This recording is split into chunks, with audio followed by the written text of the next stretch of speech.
Hallelujah.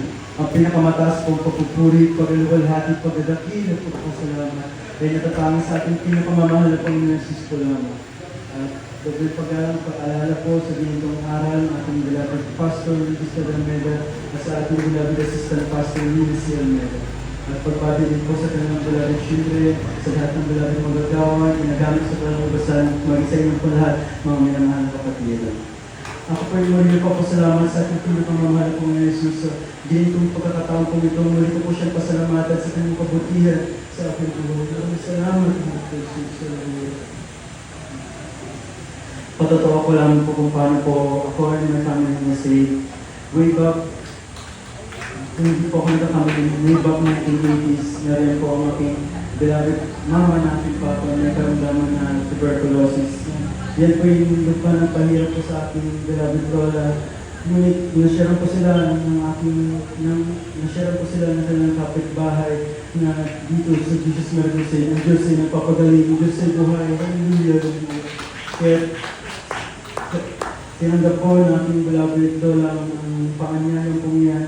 At dumala po sila dito po sa that time po sa Marikina Sports Center po po nagawa. Yan. Sa patuloy po nilang pagdalo ang aking beloved lola, dyan po siya yung pinagalingan, yung pinakamamahal na Panginoon.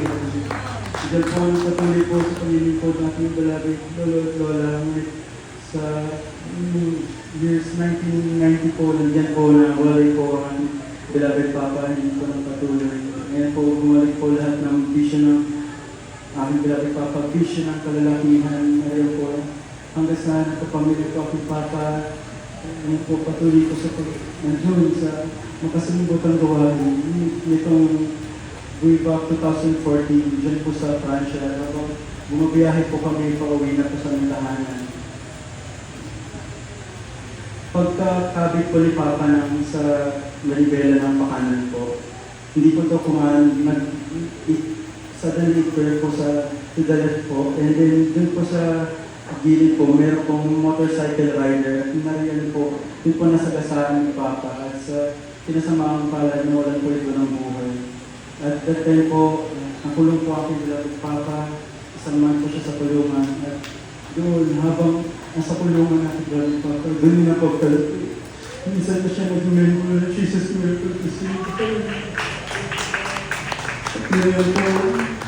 Ngayon po muli po naalala ng malaki ng aking beloved Papa, malaking inuwan. Kaya sa mabutihan po ng malaki na nakalaya po aking beloved Papa. At ito nung bumalik po si beloved Papa sa aking beloved Papa sa dalawang gawain. At ngayon po, ultimate po siya po. At aking buong pamilya nasip po kami at yung kabagat po sa aking pamilya kami naglilipod sa kanya. Hallelujah.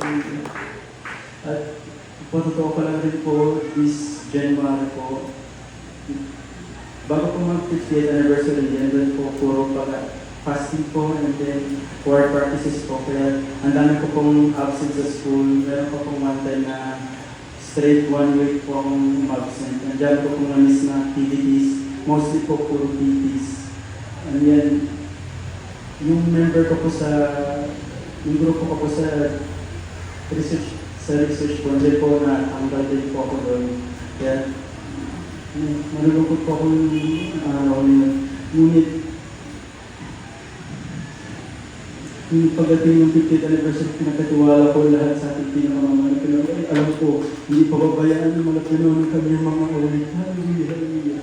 Kaya dati po, after po ng 50th anniversary, dahil po, pinausap ko po isa-isa ang aking beloved professors na miss ko po ng PT. Dahil po sa kabagan ng mga Pinoy na napasa ko naman po, pinagbigyan po ako, napasa ko po lahat. At dati po nag-solo title defense po sa aking beloved teacher sa kabagan po naman ito ng pumipala po ako. Defended po, ulit po ako pinapasalamatan sa ating pinakamamahal. Patuloy ko pinapasalamatan sa mga Pinoy ito palang physical, material, hindi ko pala spiritual. At ngayon po, hindi po pinapasalamatan sa ating mga Pinoy ginagamit. Patuloy na po ang ginagamit sa kanyang balang kapasan bilang kanyang mga awit. At ang pinakamataas sa pagpulit, paglalawalhati, paglalatila is natatawag sa ating pinakamamahal na Pinoy. Praise the Lord. Kaya po natin brother Nico Bautista sa kanyang pinagpalang Panginoon. Sa